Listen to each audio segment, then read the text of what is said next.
નમસ્કાર દોસ્તો, એક બીજો ક્વેશ્ચન જે બહુ ઇમ્પોર્ટન્ટ છે અને વારંવાર લગભગ દર વખતે પૂછાય છે એ છે standard and allied angles of trigonometric functions.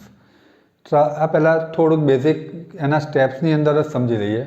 આ એક યુનિટ સર્કલ છે 0, π/2, પાઈ, 3π/2, 2π. આ બધા એના એંગલ્સ છે. 0 થી π/2 એટલે કે પ્રથમ ચરણ, first quadrant, second quadrant, third quadrant, fourth quadrant.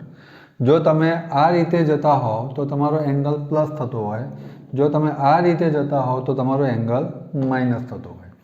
કયા ક્વોડ્રન્ટમાં કયા ટ્રિગોનોમેટ્રિક ફંક્શન પ્લસ થશે માઇનસ થશે એ આપણને યાદ રહેવું જોઈએ.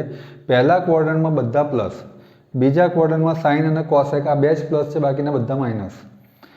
ત્રીજા ક્વોડ્રન્ટમાં ટેન અને કોટ આ બે જ પ્લસ છે, બાકી બધા માઇનસ. ચોથાની અંદર કોસ અને સેક આ બે પ્લસ, બાકીના બધા માઇનસ. જો મલ્ટિપલ પાઈનો હોય તો જે ફંક્શન આપ્યું હોય એનું એ જ રહે, એમાં કોઈ ચેન્જ નહીં. એટલે સાઇન હોય તો સાઇન, કોસ હોય તો કોસ, ટેન હોય તો ટેન. પણ જો મલ્ટિપલ π/2નો હોય તો ચેન્જ થશે અને રૂલ છે SCT. શું યાદ રાખવાનું દોસ્તો? SCT. એટલે એસનું સી થાય, સીનું એસ થાય, ટીનું ટી રહે. મારા શબ્દો ફરીથી સાંભળી લો.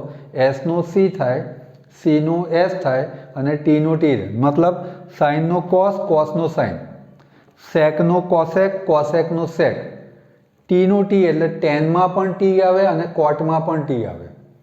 એટલે ટેનનું કોટ, કોટનું ટેન. ક્લિયર? તો આવો એક ક્વેશ્ચન આપણે ઝડપથી લઈએ છીએ. Sign pi plus theta.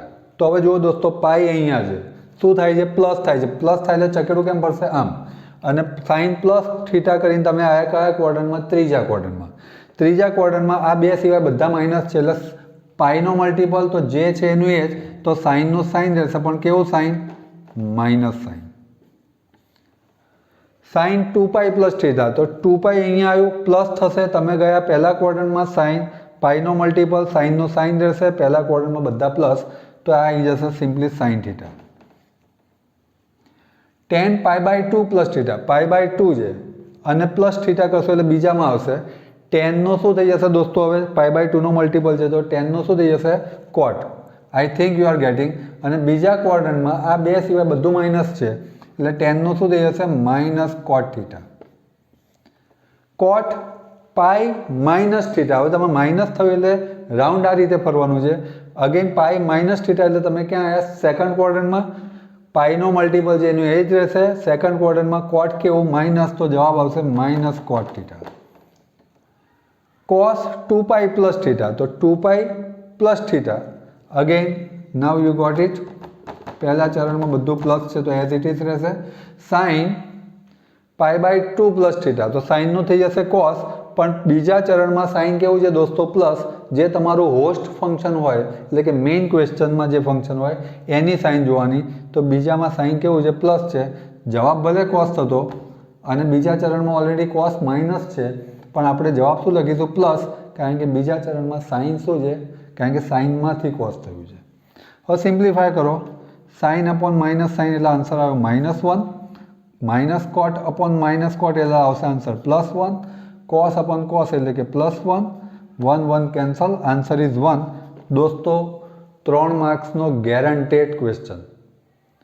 આ ક્વેશ્ચન તમારા પેપરમાં 110% 99.99% હશે. ઓકે? ક્વોડ્રન્ટને સમજી લો, ક્યાં કઈ સાઇન આવે છે એ સમજી લો. મલ્ટિપલ શેનો હોય તો શું કરવાનું? પાઈનો હોય તો, π/2નો હોય તો. આ નિયમને સમજી લો. આને કાં તો ફાઇન્ડ ધ વેલ્યુ એવી રીતે પૂછી શકે, અથવા તો એવું કહી દે કે prove that this equals to 1. બંનેનો મતલબ એક જ છે દોસ્તો. Clear? I hope you got it. Thanks for watching. અને મેક્સિમમ શેર કરજો એવી મારી તમારા બધા સાથે અપેક્ષા છે. Thank you very much.